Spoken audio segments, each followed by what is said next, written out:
Hello student, welcome back to my YouTube channel. तर बघा, मी आहे वर्षा बारगजे आणि आजचा हा व्हिडिओ आहे नीट 2026च्या ॲस्पिरंटसाठी.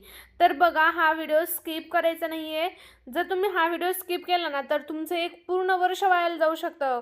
कारण बघा, नीट UG 2026ची ऑफिशियल नोटीस आत्ताच रिलीज झाली आहे आणि मी त्या नोटीसबद्दल डिटेल इन्फॉर्मेशन देणार आहे. त्यामुळं व्हिडिओ स्किप न करता व्हिडिओ शेवटपर्यंत बघायचा आहे. कारण आपण या व्हिडिओमध्ये बघणार आहोत ॲप्लिकेशन डेट, त्यानंतर फीस, रूल्स याबद्दल आपण डिटेल डिस्कशन करणार आहोत. मी डिटेल इन्फॉर्मेशन देणार आहे तुम्हाला. त्यामुळं हा व्हिडिओ बघा. जे नीट 2026मधले जे ॲस्पिरंट्स आहेत त्यांच्यासाठी डिटेल गायडन्स करण्यासाठी हा व्हिडिओ मी बनवत आहे. तर बघा, ही जी नोटीस आहे ना, national testing agency that is NTA कडून जारी करण्यात आलेली आहे. आणि ही जी नोटीस आहे ना, ही नोटीस नीट UG 2026 ॲप्लिकेशन फॉर्मसाठी आहे बघा. तर बघा, नीट UG 2026 ही एक्झाम बघा, जे MBBS, त्यानंतर BDS, त्यानंतर आयुषमध्ये असणारे जे वेगवेगळे कोर्सेस आहेत ते कोर्सेस, त्यानंतर BVSC आणि बघा MNS BEC nursing that is AFMS hospitals जे आहेत त्यांच्यासाठी कंपल्सरी आहे. तर बघा, यामध्ये आपण बघा, जे आयुष कोर्सेस आहेत ना, तर आयुष कोर्सेसमध्ये बघा BAMS, BUMS, त्यानंतर BHMS हे कोर्सेस येतात. तर बघा, यानंतर मी तुम्हाला सांगणार आहे बघा ॲप्लिकेशन फॉर्म डिटेल्स सांगणार आहे बघा मी. तर बघा, जे ऑनलाईन ॲप्लिकेशन आहे ना, ते ऑनलाईन ॲप्लिकेशन 8 फेब्रुवारी 2026 पासून सुरू होणार आहे. तर बघा, ह्याची जी लास्ट डेट आहे ना अप्लाय करायची, तर ती लास्ट डेट आहे 8 मार्च 2026 रात्री 9 वाजेपर्यंतच आहे बघा. 9 वाजल्याच्या नंतर फॉर्म सबमिट होणार नाही. यस, 9 वाजल्यानंतर जी NTAची ऑफिशियल वेबसाईट आहे ती ऑफिशियल वेबसाईट बंद होणार आहे. त्यामुळं 8 मार्च 2026च्या रात्री 9 वाजेपर्यंत फॉर्म त्या अगोदरच सबमिट झाला पाहिजे बघा. त्यानंतर मी तुम्हाला सांगणार आहे फी आणि पेमेंटची जी लास्ट डेट आहे त्याबद्दल.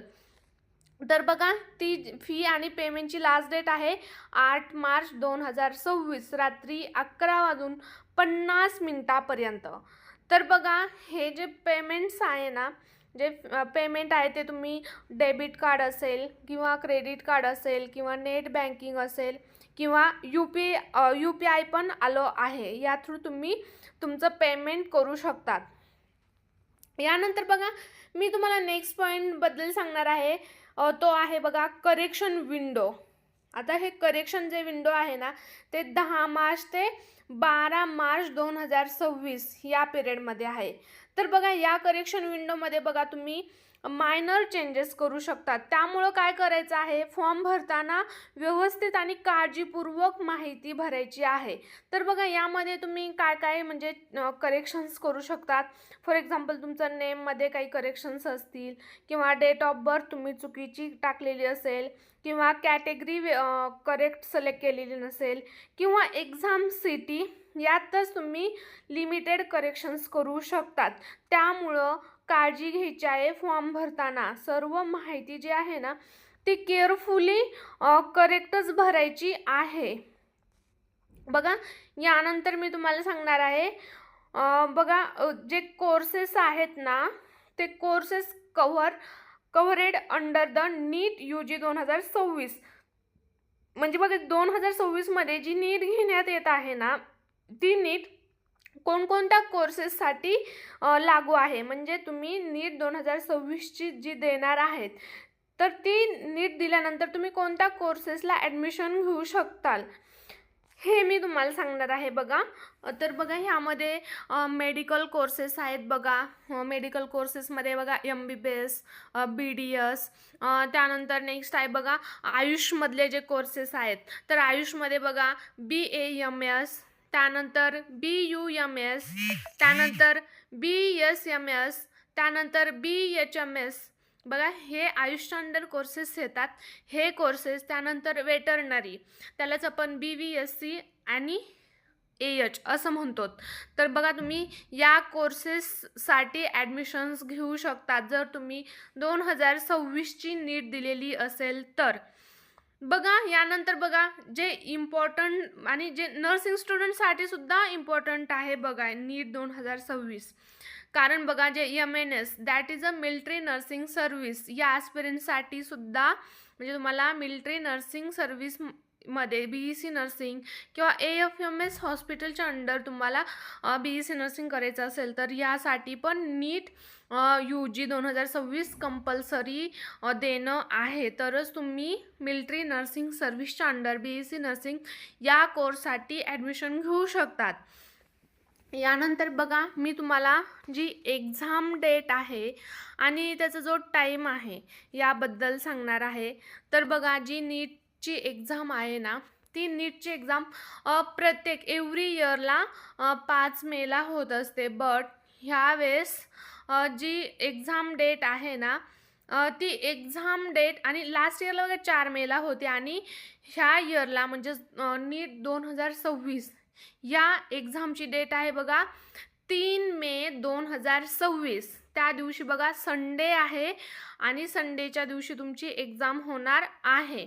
यस यानंतर बघा जो तुमचं नीटची जी एक्झाम आहे ह्या एक्झामचा जो टाईम आहे ना तो टाईम आहे बघा तुमचा पेपर करेक्ट 2 वाजता दुपारी सुरू होणार आहे आणि तो 5 वाजता संपणार आहे. म्हणजे जो तुमचा एक्झाम टाईम आहे ना तो आहे 2 ते 5. यस म्हणजेच बघा तुमचे 3 तास एक्झाम आहे. बघा जर तुम्ही आणि हे जे एक्झाम आहे ना त्या एक्झामसाठी तुम्हाला सेंटरवरती लवकर म्हणजे हजर राहायचं आहे. बघा मिनिमम 2ला पेपर आहे तर तुम्ही 1 वाजता सेंटरवरती हजर पाहिजेत. का कारण जर तुम्हाला लेट झालं ना तर काय होतं घाई गडबडीमध्ये म्हणजे आपला जो स्टडी वगैरे केलेला आहे ते आपण गोंधळून जातो. आपण मेंटली स्टेबल राहत नाहीत. त्यामुळे बघा तुम्हाला चांगले स्कोरिंग करण्यासाठी किंवा चांगल्या मेंटॅलिटीने पेपर सॉल्व करण्यासाठी तुम्ही एक्झामच्या अगोदर 1 तास सेंटरवरती हजर राहायचं आहे. आणि जर तुम्हाला लेट वगैरे झालं तर लेट अलो केलं जात नाही. त्यामुळं रिपोर्टिंग टाईम जो दिलेला आहे ना आपल्या ॲडमिट कार्डवरती त्या रिपोर्टिंग टाईमला सेंटरवरती हजर म्हणजेच प्रेझेंट राहायचं आहे. बघा आता मी तुम्हाला सांगणार आहे जी नीटची एक्झाम आहे ना ती किती लँग्वेजमध्ये घेतली जाणार आहे किंवा किती लँग्वेजेस आहेत त्यामध्ये. तर बघा 13 लँग्वेजेस त्यांनी इन्क्लूड केलेल्या आहेत. तर बघा त्या 13 लँग्वेजेस कोणत्या आहेत आपण ते पाहूया. तर बघा सगळ्यात पहिले आहे आसामी. आसामी या लँग्वेजमध्ये पण नीटचा पेपर असणार आहे. त्यानंतर बेंगाली, त्यानंतर इंग्लिश, त्यानंतर बघा गुजराती, हिंदी, त्यानंतर कन्नड, त्यानंतर मल्याळम बघा, त्यानंतर मराठीमध्ये सुद्धा नीटचं क्वेश्चन पेपर असणार आहे. त्यानंतर उडिया, त्यानंतर पंजाबी, त्यानंतर तमिळ, त्यानंतर तेलुगू आणि उर्दू या लँग्वेज बघा ह्या लँग्वेजमध्ये नीटची एक्झाम होणार आहे. त्यामुळं जी तुम्ही लँग्वेज प्रेफर करणार आहेत त्याच लँग्वेजमध्ये तुम्हाला क्वेश्चन पेपर भेटणार आहे. त्यामुळं बघा लँग्वेज प्रेफर करत असताना ते व्यवस्थित सिलेक्ट करायचं आहे. तुम्ही ज्या लँग्वेजमध्ये चांगल्या पद्धतीने पेपर सॉल्व आउट करू शकतात हीच लँग्वेज निवडायची आहे. त्यानंतर बघा मी नेक्स्ट तुम्हाला सांगणार आहे ॲप्लिकेशन फीजबद्दल. तर बघा जे ॲप्लिकेशन फीज आहे ना तर ती ॲप्लिकेशन फीज बघा सेंटर्स इन इंडिया म्हणजे तुम्ही जर इंडियामधलं कोणतंही एखादं सेंटर देत असाल तर बघा त्यामध्ये जी जनरल कॅटेगरी आहे ना त्या जनरल कॅटेगरीसाठी 1700 रुपये म्हणजेच 1700 एवढी तुम्हाला फीस पे करावं लागणार आहे जर तुम्ही जनरल कॅटेगरीमधून बिलॉंग करत असाल तर. त्यानंतर बघा तुम्ही जनरल EWS किंवा मग OBC NCL असाल तर तुम्हाला 1600 रुपीज पे करायचे आहेत म्हणजेच आपलं 1600 रुपये तुम्हाला पे करायचे आहेत. त्यानंतर तुम्ही SC ST किंवा PWBD, त्यानंतर तुम्ही थर्ड जेंडर वगैरे असाल तर तुम्हाला 1000 रुपये एवढी फीस पे करायची आहे. यस. बघा यानंतर मी तुम्हाला सांगणार आहे नेक्स्ट बघा सेंटर्स आउटसाइड दी इंडिया, म्हणजे तुम्ही इंडियाच्या बाहेरचं अदर कंट्रीमधलं एखादं सेंटर सिलेक्ट करत असाल तर बघा त्यासाठी म्हणजे ऑल कॅटेगरीजसाठी 9500 रुपये तुम्हाला पे करायचे आहेत. यस. यानंतर बघा ह्याच्यामध्ये बघा GST आणि प्रोसेसिंग चार्जेस एक्स्ट्रा लागू शकतात. जे 9500 रुपये आहेत हे ऑल कॅटेगरीजसाठी सेमच आहेत, बट ह्याच्यामध्ये बघा GST आणि जो प्रोसेसिंग चार्ज आहे हा एक्स्ट्रा लागू शकतो. तर हे झालं बघा ॲप्लिकेशन फीजबद्दल. सेंटर्स इन इंडिया म्हणजे इंडियामधले कोणतंही तुम्ही सेंटर सिलेक्ट करत असाल तर त्यासाठी वेगळी फीस पे करायची आहे. आणि जर तुम्ही इंडियाच्या बाहेरचं कोणतंही आउटसाईडचं एखादं सेंटर सिलेक्ट करत असाल तर त्यासाठी तुम्हाला वेगळी फीस पे करायची आहे. यस. आता यानंतर बघा सगळ्यात महत्त्वाचं तुम्हाला मी सांगणार आहे ॲडमिट कार्डबद्दल. तर बघा ॲडमिट कार्डबद्दल मी काय सांगणार आहे, बघा जे तुमचं ॲडमिट कार्ड आहे ना ते ॲडमिट कार्ड NTA ची बघा जी वेबसाईट आहे ना त्या वेबसाईटवरती अनाऊन्स होईल. त्यानंतर बघा जे ॲडमिट कार्ड आहे ना ते ॲडमिट कार्ड हे एक्झामच्या 3 ते 4 दिवस आधी अवेलेबल होण्याची शक्यता आहे किंवा ते होईल. यस. बघा आता जे तुमचं ॲडमिट कार्ड आहे ना त्या ॲडमिट कार्डवरती एक्झाम सेंटर दिलेलं असतं. त्यानंतर तुमचा हा जो रिपोर्टिंग टाईम आहे तो रिपोर्टिंग टाईम्स पण दिलेला असतो. आणि सगळ्यात महत्त्वाचं म्हणजे एक्झामसाठी काय काय इन्स्ट्रक्शन्स फॉलो करायचे आहेत ते सर्व इन्स्ट्रक्शन्स त्या ॲडमिट कार्डवरती डिटेल दिलेले असतात. त्यामुळं ॲडमिट कार्ड डाउनलोड केल्यानंतर जे इन्स्ट्रक्शन्स आहेत ते केअरफुली रीड करायचे आहेत. यस. यानंतर मी तुम्हाला नेक्स्ट सांगणार आहे जे आन्सर कीबद्दल. बघा सगळ्यांनी एक्झाम दिल्यानंतर सगळ्यात मोठी क्युरियोसिटी असते ती म्हणजेच आन्सर की आपल्याला किती मार्क्स पडले असतील किंवा आता आपला कशासाठी नंबर लागणार आहे, हे सगळं आपले डाऊट्स सॉल्व करण्यासाठी बघा ज्यावेळेस एक्झाम होते त्यानंतर लगेच जी NTA ची ऑफिशियल वेबसाईट आहे त्या वेबसाईटवरती आन्सर की डिस्प्ले होत असते. तर बघा जे आन्सर की आहे ना ती आन्सर की एक्झाम नंतर वेबसाईटवरती डिस्प्ले होत असती. आणि बघा जो फायनल रिझल्ट आहे ना तुमचा म्हणजे जो की नीटची एक्झाम झाल्यानंतर 1 मंथमध्ये लागतो, तो जो फायनल रिझल्ट आहे तो फायनल रिझल्ट हा NTA ऑफिशियल वेबसाईटवरती अनाऊन्स केलेला जातो. जे NTA ची ऑफिशियल वेबसाईट आहे त्यावरती जाहीर केला जातो. तर बघा हे झालं आन्सर कीबद्दल. यानंतर बघा नेक्स्ट मी तुम्हाला सांगणार आहे जे NTA च्या ऑफिशियल वेबसाईट्स आहेत ना त्या वेबसाईट्सबद्दल.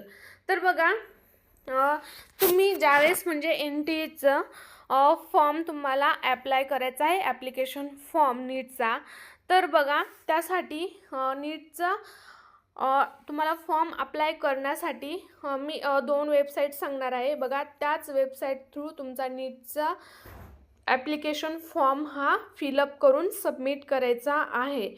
तर बघा पहिली वेबसाईट आहे www.nta.ac.in. या वेबसाईटवरती पूर्ण तुमचा फॉर्म फिलअप करून सबमिट करायचा आहे. त्यानंतर बघा नेक्स्ट वेबसाईट आहे https://neet.nta.nic.in. या वेबसाईटवरती फिलअप करायचं आहे. बघा ह्या ज्या 2 वेबसाईट्स आहेत ना ह्या 2 वेबसाईट NTA म्हणजेच नॅशनल टेस्टिंग एजन्सीच्या ऑफिशियल वेबसाईट्स आहेत. याच वेबसाईट थ्रू तुमचा नीटचा फॉर्म फिलअप करायचा आहे. ज्या फेक लिंक्स असतात त्या फेक लिंक्सवरती फॉर्म फिलअप करायचं टाळायचं आहे. नाहीतर तुमचा जो नीटचा एक्झाम फॉर्म आहे ॲप्लिकेशन फॉर्म आहे तोच तुम्हाला नीटची एक्झाम जर तुम्ही फेक लिंक्सवरती ॲप्लिकेशन फॉर्म फिलअप केला तर तुम्हाला नीटची एक्झाम देता येणार नाही.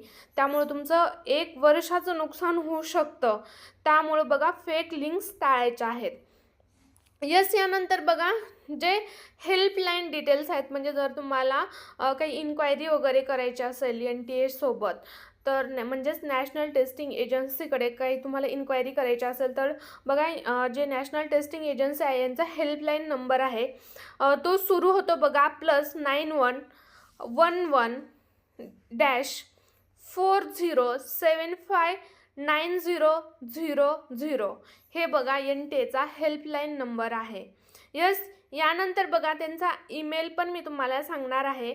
तो ईमेल आहे बघा neetug2026@nta.ac.in. हे आहेत बघा NTAचे हेल्पलाईन डिटेल्स.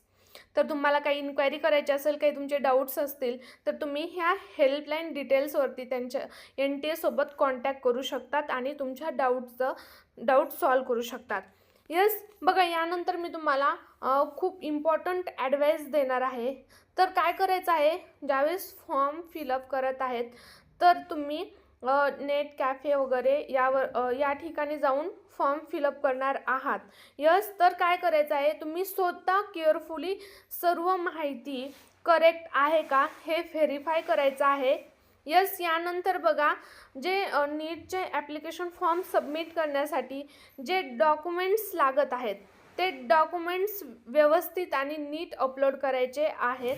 त्यानंतर बघा नेक्स्ट मी तुम्हाला सांगेल, लास्ट डेटपर्यंत थांबायचं नाही. लास्ट डेटच्या अगोदरच 4 ते 5 दिवस अगोदरच तुमचा फॉर्म फिलअप करायचा आहे, सबमिट करायचा आहे. कारण बघा लास्ट वेळेस काय होतं, जी वेबसाईट आहे ना ती वेबसाईट खूप हँग चालते, त्यामुळं कदाचित फॉर्म सबमिट पण होत नाही. त्यामुळं काय करायचं आहे, लास्ट डेटपर्यंत थांबायचं नाही, लास्ट डेटच्या आधी फॉर्म सबमिट करायचा आहे. त्यानंतर बघा सगळ्यात महत्त्वाचं म्हणजे काय, जे सोशल मीडियावरती रुमर्स ज्या आहेत ना त्यावरती बिलकुलही विश्वास ठेवायचा नाही. यस, हे बघा हे खूप इम्पॉर्टंट आहे. फॉर्म स्वतः भरायचा आहे किंवा तुम्ही स्वतः सर्व इन्फॉर्मेशन व्हेरीफाय करायचे आहे. त्यानंतर व्यवस्थित डॉक्युमेंट्स अपलोड करायचे आहेत आणि लास्ट डेटपर्यंत थांबायचं नाही आणि जे सोशल मीडियावरच्या रुमर्सवरती विश्वास ठेवायचा नाही. जर तुम्ही नीट UG 2026चे ॲस्पिरंट असाल तर व्हिडिओला लाईक करायचं आहे,